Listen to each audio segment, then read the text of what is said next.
भाजपा द्वारा आत्मनिर्भर भारत संकल्प अभियान और जीएसटी बचत उत्सव के तहत भव्य विधानसभा सम्मेलन का आयोजन किया गया। हर घर स्वदेशी के नारे से गूंजे इस कार्यक्रम में बड़ी संख्या में कार्यकर्ता और नेता शामिल हुए।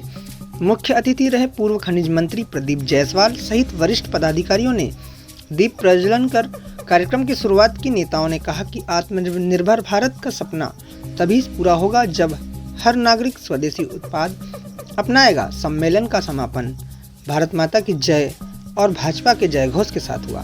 आइए देखिए सत्यशील गुंडानी की पूरी खबर। चुनाव के बाद विधानसभा के बाद लोकसभा चुनाव में लड़ा और लगातार संगठन के कार्यक्रम होते रहे। हर छोटे स्तर पर मंडल स्तर से लेकर बूथ स्तर तक के कार्यक्रम बने, सबकी नियुक्तियां हुई और सभी को सक्रिय करने का लगातार प्रयास हो रहा है कि हमारा बूथ स्तर तक का जो मंडल बना है, बूथ के हमारे जो 11 की समिति बनी है वो भी सक्रिय रहे और लगातार कार्यक्रम हमारे अलग अलग मंडल में अलग अलग क्षेत्रों में हो रहे हैं। ये सज्जता हम लगातार बनाए रखना चाहते हैं और इस अवसर पर आज जो जीएसटी, ये देशव्यापी बस सब्जेक्ट है जीएसटी। और दूसरा है स्वदेशी के बारे में आप सभी लोग जानते हैं कि हमारे राष्ट्रपिता महात्मा गांधी, उन्होंने नारा दिया था, देश की आजादी की लड़ाई में भाग ले रहे थे, वो देश के लोगों को एकजुट कर रहे थे, लेकिन उसके बाद भी उनका संदेश स्वच्छता का वो भी लगातार चलता रहा। अपनी साफ सफाई स्वयं करते थे क्योंकि उनको मालूम था जो स्वच्छता रखेगा, साफ सफाई से रहेगा वही स्वस्थ रहेगा और जो स्वस्थ रहेगा उसका दिमाग भी स्वस्थ रहेगा और देश के काम में सही काम कर पाएगा, अपने परिवार के समाज में अच्छा काम कर पाएगा। तो देश की लड़ाई के बावजूद वो स्वच्छता का और स्वदेशी का मंत्र वो हमेशा सब जगह बोलते थे। आजादी की लड़ाई के समय वाराणसी में आए थे गांधी चौक पर, तब भी उन्होंने स्वदेशी का नारा दिया ताकि हमारा देश आत्मनिर्भर हो। स्वदेशी में बहुत सारी चीज हो सकती है।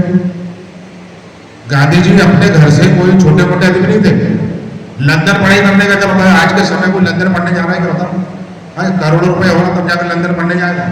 उस समय लंदन पढ़ने गए थे वो वकालत करने, तो क्या नहीं पहन सकते थे, लेकिन उन्होंने क्या पहना, खादी के धोती। और धोती भी कैसा करते थे, वो दुकान में नहीं खरीदते थे, वो स्वयं बनाते थे। तो स्वदेशी का संदेश तब से लेकर चला आ रहा है, जिसको हमारे प्रधानमंत्री नरेंद्र मोदी जी ने उसको रिन्यू किया है, क्योंकि समय की आवश्यकता आज है। हमारा हर व्यक्ति को काम मिले, भारत के हर व्यक्ति को काम मिले, हर व्यक्ति आत्मनिर्भर हो। देश तो बाद में होगा, पहले हर व्यक्ति आत्मनिर्भर हो। इसके लिए स्वदेशी का नारा उन्होंने दिया और तभी होगा जब हम अपने देश में बनी वस्तुओं का इस्तेमाल करेंगे, चाहे मट्टी का बर्तन लेने जाए, चाहे कपड़ा लेने जाए, बर्तन लेने, जो भी लेने जाए। तो स्वदेशी का संदेश जो है वो है जिसको हमको, हमारे सामने दिवाली आ रही है, दिवाली में हमको बहुत सारी चीजें लगती है, उसमें भी हम शुरुआत करें कि हम कुछ ना कुछ स्वदेशी सामान ही करते, कोई चाइना नहीं, कोई अमेरिका नहीं, कोई कुछ नहीं। ये संदेश था। दूसरा जीएसटी की बात है। जीएसटी में हमको गर्व के साथ सब जगह बोलना चाहिए कि हमारी सरकार ने जीएसटी को घटाया है। महंगाई पर बहुत बड़ी मार मारी मोदी जी ने, महंगाई पर महंगाई की चिंता गरीब और मध्यम वर्ग में लोगों को ज्यादा होती है। उस महंगाई पर मार किस किया, मोदी ने किया। ये बात लेके चल रहे लोग बोले कि भैया जीएसटी लगाए क्यों। जीएसटी इसलिए लगाना पड़ा, मोदी जी ने जब प्रधानमंत्री बने थे और शिवराज मामा जी मुख्यमंत्री बने थे, तब उन्होंने कहा था कि हमारे देश की आर्थिक व्यवस्था अच्छी नहीं है। हमारी आर्थिक व्यवस्था 18वें 20वें 25वें नंबर की है। आर्थिक व्यवस्था को बनाने के लिए हमको कड़वा घूम पीना पड़ेगा, कड़वी दवाई पीना पड़ेगा। वो कड़वी दवाई जीएसटी थी। कोई 100 रुपया कमा रहा है तो 18 रुपये सरकार को दे रहा है, कोई 1000 कमा रहा है तो वो 180 रुपये दे रहा है, कोई 10,000 कमा रहा है तो 1800 रुपये दे रहा है सरकार। लेकिन सरकार ने उसको क्या करे, सरकार ने उसको पानी में नहीं देंगे।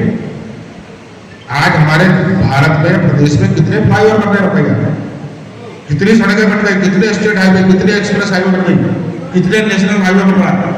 आज भंडारा से भाटाघाट का हाईवे बनने जा रहा है। बारात जिले में आज कम से कम 8 फ्लाईओवर बन रहे हैं, ओवर ब्रिज बन रहे हैं। ये पैसा कहाँ का बताइए। हम अमेरिका जापान से 100 साल पीछे थे। आप पुरानी पिक्चर देखने जाओगे 1950 में देखोगे आप कि अमेरिका जापान में बड़े बड़े फ्लाईओवर बन गए थे। 50 में भारत में 2000 में बनने जा रहा है। 50 साल पीछे पहली बार फ्लाईओवर बन रहा है। इसके पहले आपने फ्लाईओवर क्या होता देखी नहीं था। आज उत्तर प्रदेश चले जाओ, यहाँ से इलाहाबाद जाना है, इलाहाबाद कितने लोग जाते हैं? पहले 14 घंटे लगते थे जाने के लिए, आज 8 घंटे में इलाहाबाद चले जाते हैं।